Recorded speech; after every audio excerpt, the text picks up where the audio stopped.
What's going on, everyone? This is Logan Landers here with 100 Yards of Football. Of course, it is time for our weekly Atlanta Falcons recap. Their Week 4 report. We're going to be talking about there's no other way to sugarcoat their disappointment last week against the Carolina Panthers. Talk about that and how they can hopefully fix some of those issues they had this upcoming weekend against the Washington Commanders. Join me, of course, as always, to talk about Atlanta Falcons football, as well as other great football across the NFL, as well as NCAA. The co-founder of the channel, the man himself, Mr. Football, Vincent Turner. Vincent, how you doing this afternoon on this Wednesday? Hey, I'm very blessed, Mr. Landers. Very blessed and glad to be here and glad to be doing this with you every other week. It's a blessing. Yes, sir. Looking forward to it again, as always. I know we were hoping to be here on a more of a happier note. That is not the case. We'll get into that in just a moment. Before we actually get into our analysis and our discussion, if you guys enjoyed the episode, please go like, comment, share, and subscribe to our channel on both Facebook and on YouTube. You can find video versions of our shows there. But if you're in the car, if you're at the gym, if you don't have time to sit down and watch them, well, you are in luck because we have podcast available, audio versions of all of our shows you see here on the channel each and every single week. That is thanks to the Believe Podcast Network. You can find that anywhere you listen to your shows, like the major ones like Spotify or Apple Podcasts, or even some of the lesser-known ones. If you prefer that, well, you're in luck because we are over there as well. Well, Vincent, it is time to air out the grievances, to get it off your chest, and to turn a new leaf as we talk about these Falcons here. Coming into Week 4, disappointing 30-0 shutout loss to the Carolina Panthers. Just your thoughts on that game, what the Falcons could do, hopefully this week to get back on track. Every Sunday, and you should know this, I go to the Buffalo Wild Wings in Douglasville to watch all the NFL games. That's my ritual I do on Sunday. And I went this Sunday specifically to see the Atlanta Falcons play because I was excited what they did the previous week against the Minnesota Vikings. And as you know, what I said on the channel, I still feel this way, and my conviction is I think the Atlanta Falcons had the best talented roster in the NFC South. I feel like they're a playoff team, and with some breaks here and there, with the quarterback they have under center, they can maybe talk about the big word, the initials SB, Super Bowl. What I saw last week is that it was very disappointing, like you said, Logan. Really, it was unbelievable. And I sat there and could not believe how poorly they played. Based off the performance they had on national TV Sunday Night Football against Minnesota. Now think about this. Minnesota with a backup quarterback beat a Cincinnati Bengals team 48-10 on Sunday. The Falcons beat that football team. You understand what I'm saying? So when I look at what happened on Sunday, the struggles on offense, the field goal kicker missing 2 field goals, the defense played well. Let's get that correct. Because Carolina scored, I believe, 14 points off turnovers. So to me, the defense did their job. But the offense. And when I was watching the Falcons offensively, it seemed like it wasn't no scheming going on involved. Getting Michael Penix into more better plays. And I got to thinking, I said, I still believe they got one of the top running backs in the game, Mr. Robinson, out of the University of Texas. I still think they got one of the better receivers. I keep calling him top 10, Mr. Drake London. I think Kyle Pitts is still a great talent if you use him right. But the offense, to me, was the most telling part, the most disappointing part of the game in the coaching. And that's what's disappointing. You lose 30-0 to a team in your division that you clearly is better. Let's don't sugarcoat this today. The Falcons are clearly a better team than Carolina. It's no ifs, ups, and buts about it. And Michael Penix, at this point of his career, only playing what Michael Penix has played, 6 games. In my opinion, he's still a better quarterback than Bryce Young that's had more starts. Some people might not agree with me today. I'm not going to get long-winded. I'm getting long-winded here, but I'm going to say this. You sent out a note to me yesterday how long Raheem Morris has. This is my final words, and I'm giving it back to you, Mr. Landers. This is the biggest game of Raheem Morris' coaching career coming up Sunday against the Washington Commanders. Back to you, Logan. Yes, sir. And yeah, we're still reeling from that loss, as you know, because like I said, it's one thing if it's close and you lose to a team like Carolina, who's got a lot of young stars, but the fact that you go on the road also, this is in Carolina's home turf, their first home game of the season, and they make us look like an NCAA team, right? That we don't even need to be out there. And like you said, the defense, like I said, 30-0, you say, oh, man, hey, the defense. But like you mentioned, they had those points off turnovers. We saw Michael throw that really bad pick six. That was kind of the knife in the heart right there for the Falcons fans. Hope we can get a comeback. But the thing that I'm still trying to figure out, and there were some coaching decisions, coaching shakeups this week from the Atlanta coaching staff. They fired wide receivers coach Ike Hilliard. A lot of people say it's a cop out, say it's just it's one of the dominoes falling to get to the major one in Raheem Morris. I've heard that online. If you check out our video we did last night, talking about the NFL game previews, talk about the Falcons in there, talk about this game. You can hear from two guys who played in the league what they thought about the reason he was fired. We're not going to give it away here. We got to tease you to go over there and watch that one. But for me, Vincent, I mean, it shows to me that the front office is at least they weren't complacent with how this past week went. That they got to do something. We see that Zach Taylor, he's going to be coming down from the press box. He's going to be down on the field now. I don't know if that's going to change much, but you look at the team, they average only 14 points all season long. That's 31st in the league. I mean, you got shut out against the Carolina team where you should have put up probably your season high to this point in points, and you've struggled for the most part your last other two games on the season that Atlanta has to kind of really put points on the board.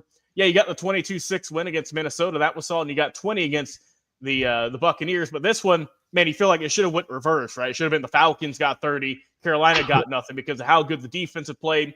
And this would have been a perfect game for the offense to really kind of get out of the rut that they're in. I mean, Bijan Robinson, he's got, he's the star on offense. There's no question around that. They're still trying to get Michael involved, as you said. He didn't play 10 games yet. He didn't play double-digit games as a starter. So just work on that. I've seen, from the game, just from other analysis, that there are some times where he does kind of tend to look towards the corners, right? Looks towards the out-of-bounds area. Is maybe I don't know if he doesn't trust what's up the middle or if they're just playing tight coverage. But I have seen a few instances of that. But like I said, that's just part of the growth process. That's why he's a young quarterback. That's why he's still learning in this league.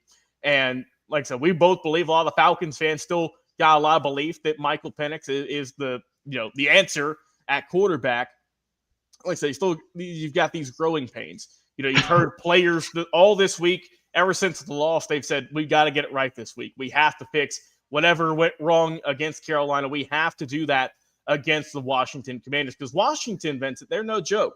They are a really good team, regardless of if Jane Daniels is out. Obviously, that takes out some of the star power, some of the firepower on offense. But Marcus Mariota, as we know here in the city, he's our quarterback for some time. He's still a very solid, valuable quarterback. We know what he did in college. We know that he's been around the league for 10 years, so he does still have a lot of value. And also, let's not forget this too. He's seen a lot of football, either on the field as a starter, when he was in Tennessee, throughout all the years, all the teams he's played for, but he can read and dissect defenses. And for Mr. Penix, he's still learning that. He's still a younger player, but you've got the young rookie, in a way, taking on the aging vet is the kind of the story I'm looking at here for this Washington matchup. But let's get your thoughts on them. Of course, Dan Quinn, no hard feelings, as we know here. Kind of another Atlanta guy here we're going to be facing again. But I mean, that's a lot. Last week with Washington, a lot of people, they were like, oh, hey, Jane Daniels is going to be out for some time. They might have a dip in play, or they might not be as solid. But hey, we saw that Dan Quinn got a little bloody nose, and the team kind of rallied around that, and Marcus Mariota, the rest of the crew looked great. So, how do you think Washington is prepping for Atlanta this week, and what do you think their keys to victory are? I mean, you got to look at it like this. If your employer fired you and you had an opportunity to come back and face them again how would you think you'd take that game? You're going to coach the best of your abilities, and that's going to always stick in your mind. And of course, it's a revenge game for Dan Quinn, which I thought he did a good job here in Atlanta. He got the team to the Super Bowl, but unfortunately, things happen. You can't change that. But if we really honest with ourselves, don't make no mistake. He's going to come here, and that team is going to be ready to play. And they're going to play hard for him. They Marcus Mariota. A couple of seasons ago, a lot of people say he quit on the Falcons. Remember, he was under center. He left in the middle of the year and never came back. So I'm going to keep it very plain and simple today here on 100 Yards of Football. Raheem Morris loses his game. The rails are going to come off. This is the biggest game of Raheem Morris' coaching career.